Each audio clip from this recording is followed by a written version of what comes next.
The deal with the devil.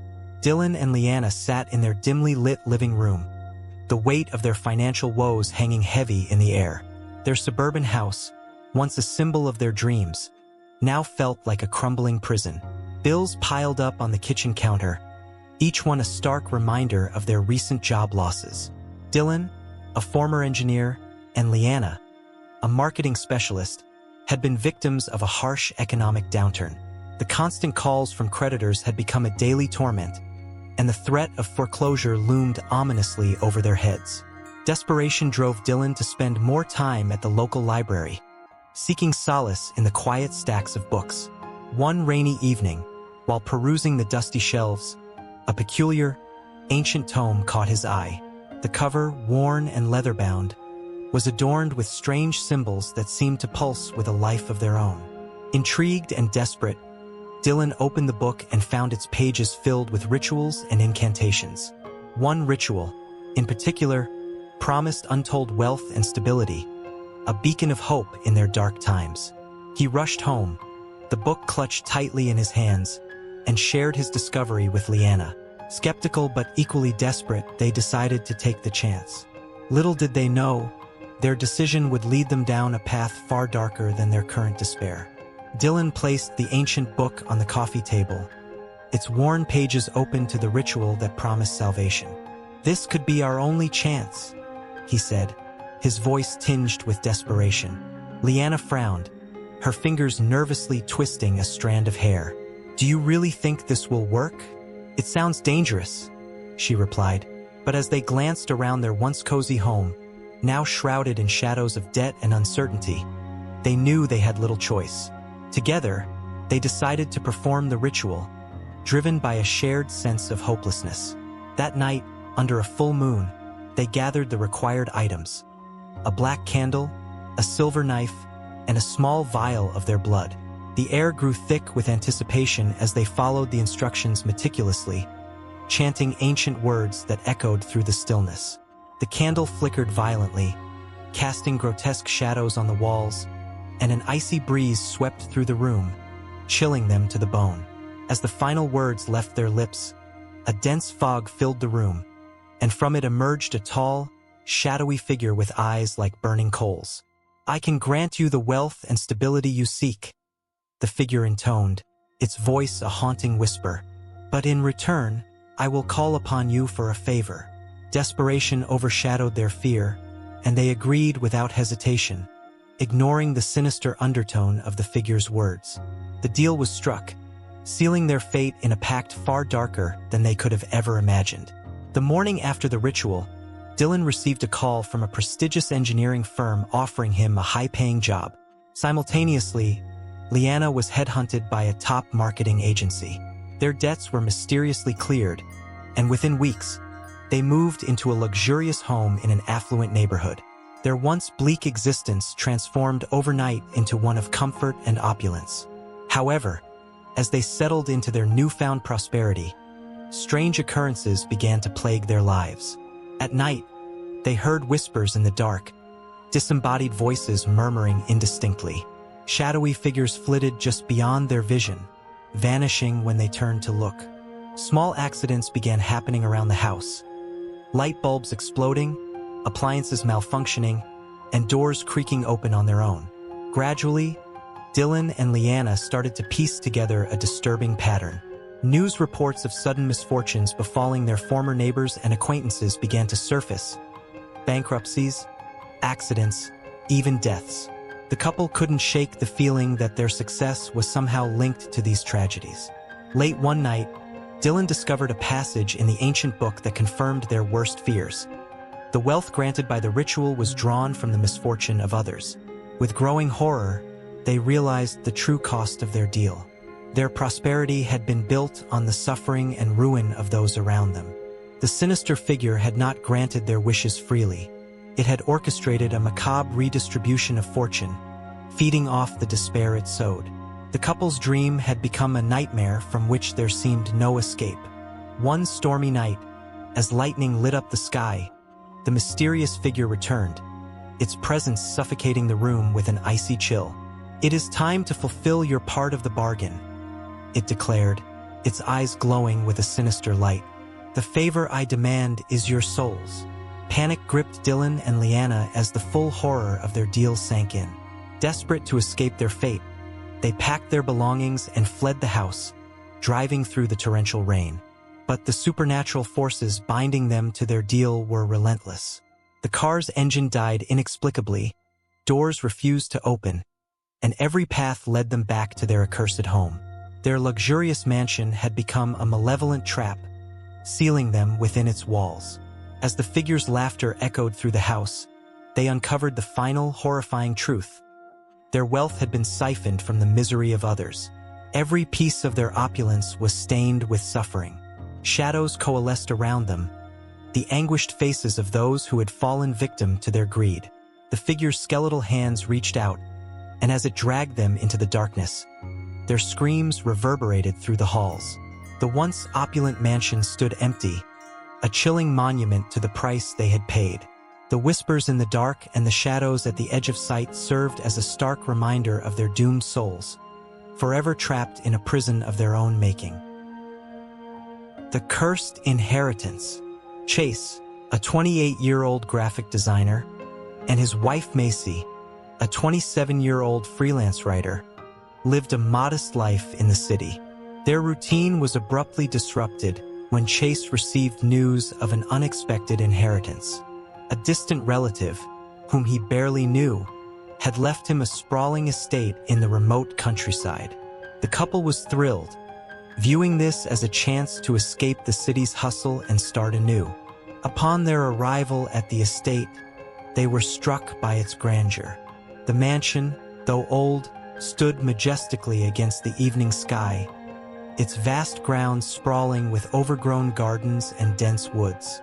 As they toured the house, their excitement grew, each room revealing antique furniture and ornate decor that spoke of a bygone era.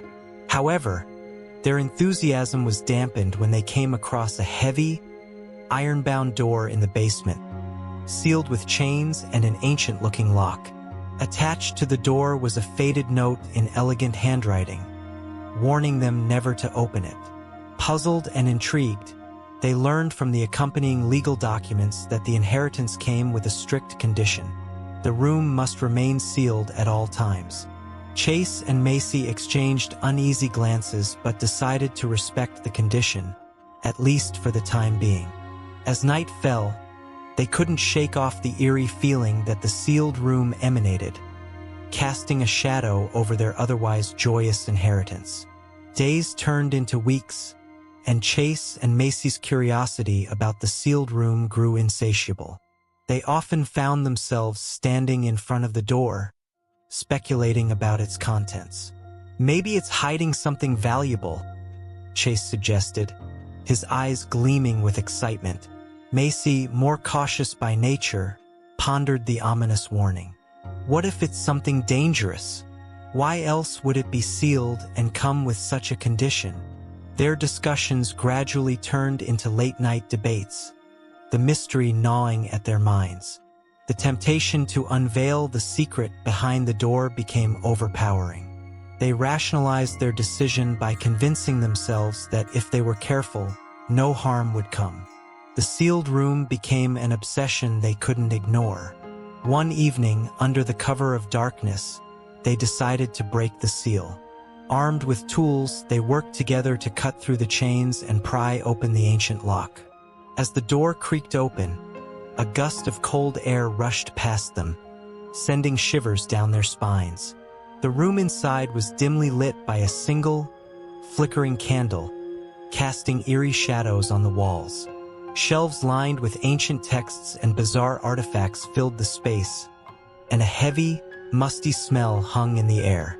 Chase picked up one of the books, its pages filled with cryptic symbols and drawings of dark rituals. Macy examined a small, ornate box containing what appeared to be ritualistic tools, daggers, vials, and strange talismans. As they explored further, the atmosphere grew increasingly oppressive, a palpable sense of dread settling over them. That night marked the beginning of their descent into horror. The house, once a sanctuary, began to change. Unexplainable noises echoed through the halls. Whispers that seemed to come from the walls themselves. Footsteps in rooms that were empty. Shadows danced at the edge of their vision, disappearing when they tried to focus on them. The couple's sleep was plagued by nightmares, leaving them exhausted and on edge. The once warm and inviting estate now felt hostile and haunted. They couldn't shake the feeling that they had unleashed something malevolent. Every creak of the floorboards, every flicker of the lights, seemed to be a reminder of the sealed room they had dared to open, a room that now held their fate in its dark grip. Determined to understand the origin of the strange occurrences, Chase and Macy delved into the ancient texts they had found in the sealed room. Each night, they pored over the cryptic symbols and archaic language, gradually piecing together the dark history of the estate. They learned that the estate's original owner, a distant ancestor of Chase, had made a pact with the devil centuries ago. The terms of the pact promised wealth and power in exchange for a dark favor, a favor that had been kept hidden and locked away in the sealed room. As they deciphered more of the texts, they uncovered horrifying details of rituals and sacrifices. The artifacts were tools used in dark ceremonies to bind the pact. The realization that they had disturbed these cursed items filled them with dread. The supernatural events escalated rapidly. They began seeing visions of demonic figures lurking in the shadows, their red eyes glowing malevolently. Mirrors reflected terrifying images that weren't there when they turned around. Objects moved on their own, and they often felt an unseen presence watching them. One night, Chase woke up with deep scratches on his back, as if clawed by an invisible entity. The situation grew more dire when Macy, who was pregnant, started experiencing intense nightmares. In her dreams, she saw their unborn child surrounded by darkness, a shadowy figure whispering vile promises. She would wake up screaming, her hands protectively covering her belly. These premonitions were accompanied by an overwhelming sense of doom, as if their baby was somehow linked to the curse they had unleashed. Macy's health began to deteriorate, and she felt a malevolent force targeting her and her unborn child. One night, she woke to find blood-red symbols etched into the bedroom walls, symbols she recognized from the ancient texts as part of a summoning ritual. The couple realized with growing horror that the devil had come to collect the debt, a debt that involved their unborn child, destined to serve him as part of the pact. The weight of their mistake pressed heavily upon them. They had to find a way to break the curse before it claimed their child. Their love for their unborn baby fueled their determination, but the malevolent forces seemed always a step ahead, tightening their grip on the couple and their home. The truth hit Chase and Macy with devastating clarity. The devil had come to collect the debt, and their unborn child was the price. The ancient texts had detailed the pact, and the sealed room had been meant to contain the curse, not just the relics. Desperate to save their child, they sought help from every source they could find. They consulted occult experts, priests, and anyone who claimed knowledge of breaking dark pacts. They attempted countless rituals to reverse the curse, chanting incantations, burning sacred herbs, and drawing protective circles. Each attempt, however, only seemed to strengthen the devil's hold on them. As the days passed, the estate became a prison. Every exit seemed to vanish, leaving them trapped within its malevolent walls. The air grew colder, and the shadows deeper. The devil's presence grew ever stronger, manifesting in terrifying ways. Footsteps echoed in empty halls, demonic whispers filled their ears, and they could feel his cold breath on their necks. One fateful night, the estate's power reached its zenith. Macy, writhing in pain, was forced into premature labor. Chase, helpless and frantic, tried to fend off the encroaching darkness. The room filled with a sinister energy as the devil himself appeared, a towering figure cloaked in shadows. His eyes burned with a hellish light as he reached out for their child. With a final, anguished scream, Macy gave birth, and the devil claimed the newborn. The cries of their baby were swallowed by the darkness, leaving an eerie silence in their wake. Chase and Macy, broken and defeated, could only watch in horror as their child was taken into the abyss. The once grand estate was now a hollow shell of despair. Chase and Macy were left to face a lifetime of torment, forever haunted by their ill-fated curiosity. Their luxurious inheritance had become their eternal prison, and the echoes of their child's cries a constant reminder of the price they had paid. The devil's laughter lingered in the air, a chilling testament to their doomed legacy. The false prophet. Gilbert and Lexi arrived in the small, secluded village at dusk, the fading sunlight casting a golden hue over the quaint cottages and cobblestone streets. Seeking a fresh start away from the hustle and bustle of city life, they were immediately struck by the village's serene beauty and the warm welcome from its inhabitants. Smiling faces greeted them, and friendly hands helped them settle into their new home. The centerpiece of the village was a grand, old church where the villagers gathered every evening. Here, they met the charismatic preacher, a tall figure with piercing eyes and an infectious smile. His sermons were nothing short of mesmerizing, filled with promises of salvation, prosperity, and eternal life. The villagers hung on his every word, their unwavering devotion to him evident in their reverent gazes and fervent amens. Gilbert and Lexi found themselves drawn to the preacher's magnetic presence. His words seemed to weave a spell of hope and renewal around them. They quickly became part of the tight-knit community, participating in village events and helping out their neighbors. Life in the village seemed perfect. The air was fresh, the nights were quiet, and the sense of community brought them a peace they had long sought.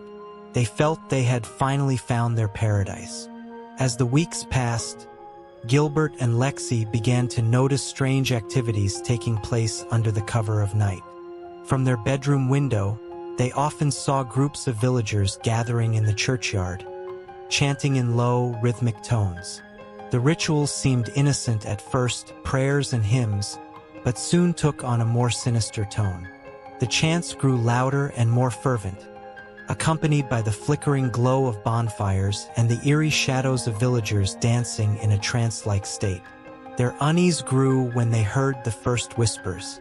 During a quiet evening at the local tavern, Lexi overheard two villagers speaking in hushed tones about a dark pact. "The preacher promised us eternal life," one whispered, eyes darting nervously. "But at what cost?" The words sent a chill down Lexi's spine, and she quickly shared what she heard with Gilbert. Determined to uncover the truth, they began to investigate. They started with the church library, a dusty room filled with old, leather-bound books. Late at night, they pored over the ancient texts, finding references to forbidden rituals and dark pacts made with demonic entities. The more they read, the clearer it became that the preacher's promises were intertwined with something far more malevolent. Their suspicions deepened when they spoke to a few skeptical villagers who had not fully fallen under the preacher's spell. An elderly man, Thomas, who had lived in the village his entire life, confided in them. "He arrived out of nowhere, promising us the world," Thomas said, his voice trembling. "People started changing after his sermons. It's like they're under a spell. And those rituals, they're not what they seem." Driven by a growing sense of dread, Gilbert and Lexi decided to confront the preacher. They attended one of the night rituals, hiding in the shadows to observe. What they saw confirmed their worst fears. The villagers were participating in dark ceremonies, invoking ancient powers, and the preacher stood at the center, orchestrating it all with a malevolent glee. With each passing day, the idyllic life they once enjoyed seemed a distant memory. The village, once a haven of peace and community, had become a place of fear and suspicion. Gilbert and Lexi knew they were running out of time. They had to find a way to expose the preacher and save themselves and the villagers from their doom. Driven by their growing unease, Gilbert and Lexi intensified their investigation, determined to uncover the preacher's true nature. They continued to dig through the old texts, their findings growing increasingly disturbing. Finally, they stumbled upon a hidden tome bound in dark leather, its pages filled with ominous symbols and detailed accounts of demonic pacts. The truth was laid bare before them. The preacher was no man of God, but a demonic entity who had deceived the villagers with promises of eternal life in exchange for their souls. The more they read, the more horrifying the revelations became. The preacher was preparing the villagers for a grand sacrifice to the devil, a ritual designed to secure his power and control over the village. The rituals they had witnessed were merely the beginning, a means to bind the villagers' souls to the dark pact. The final sacrifice would be a horrific ceremony, sealing the villagers' fates and granting the preacher unimaginable power. With a sense of urgency, Gilbert and Lexi decided to gather evidence and expose the preacher. They documented the rituals, the ancient texts, and the whispered confessions of skeptical villagers. But as they prepared to confront the preacher and save the village, they were betrayed. One of the preacher's loyal followers, having overheard their plans, alerted the demonic leader. One night, as Gilbert and Lexi were poring over their findings in their home, a group of villagers burst in, dragging them out into the night. The preacher's followers, their eyes glazed with a fanatical gleam, bound the couple and marched them to the church. The preacher stood at the altar, his presence more sinister and commanding than ever before. His eyes glowed with an unholy light as he looked down upon them. "Did you really think you could defy me?" the preacher hissed, his voice echoing with otherworldly power. "You have seen too much, but you will not stop what is to come." He gestured to his followers, who forced Gilbert and Lexi to their knees. The couple's hearts pounded in terror as the preacher revealed his true form, his human facade melting away to reveal a monstrous entity, wreathed in shadow and flame. The villagers, entranced and obedient, began chanting in a language older than time, their voices rising in a cacophony of dread. Gilbert and Lexi could only watch in horror as the preacher prepared for the final sacrifice, their minds racing to find a way out. They had uncovered the truth, but now, bound and helpless, they faced the terrifying reality of their impending doom. Bound and powerless, Gilbert and Lexi were forced to watch as the horrific sacrificial ritual unfolded. The villagers, chanting in unison, moved in a trance-like state toward the altar, where the preacher stood, a dark figure of malevolent power. One by one, the villagers were led to their doom, their souls consumed by the unholy pact they had unwittingly made. As the final cries of the sacrificed villagers echoed through the church, the preacher turned his burning gaze on Gilbert and Lexi. With a cruel smile, he revealed the final twist of their nightmarish ordeal. "You were chosen," he said, his voice dripping with sinister delight. "Chosen to lead this cult into the next generation, bound by the devil's will to continue this cycle of deception and sacrifice." In a moment of pure terror, the preacher performed a dark incantation, and a wave of malevolent energy engulfed Gilbert and Lexi. Their bodies convulsed as the demonic influence took hold, their minds flooded with the dark power of the cult. They felt their wills being twisted, their souls bound to the devil's will. The next day, in a chilling final scene, Gilbert and Lexi, now possessed and transformed, stood before a new group of unsuspecting villagers. Their eyes, once filled with fear and hope, now glowed with the same malevolent light as the preachers. As they began to preach promises of salvation and eternal life, it was clear that the horrific cycle would continue, perpetuated by the new false prophets, forever trapped in the devil's cruel game.